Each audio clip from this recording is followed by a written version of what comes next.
There are two competing philosophies when it comes to housing in America. The first, the traditional view, is that housing is a financial tool, it is a wealth engine, that the American dream is owning a home, and that builds middle class wealth. This has been supported over decades of through policy, whether it's the mortgage interest deduction or 30-year fixed mortgages or tax-free capital gains on home sales. All of this has created the traditional American dream view of housing.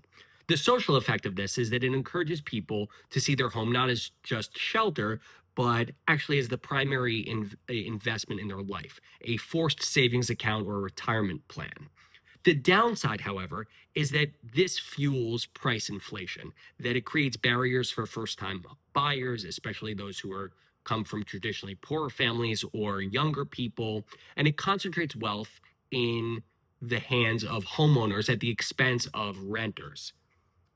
There's an alternative view, and that is that housing isn't a wealth engine, but instead a shelter first or use item, that a house should be primarily about being used through by living in it with your family and building community and not about price speculation. The policy implication of this would be that the focus would be not on building wealth, but creating more affordability for others. That we would want to increase supply growth, whether it's zoning reform or more density, and that we should be protecting tenants rather than financial subsidies for existing homeowners. The social effect of this would be that it would reduce the pressure on homes to always appreciate endlessly, and it would lower the barriers to entry for many people. The downside of this, however, is that this would challenge the entrenched financial system in America and seems unlikely to actually ever transpire after decades and decades of viewing your home as as the cornerstone of wealth creation. Representative Jake Auchincloss, I think I'm saying that correctly, of Massachusetts, argues that he'd rather see the alternative view, that latter view, um, in American policy.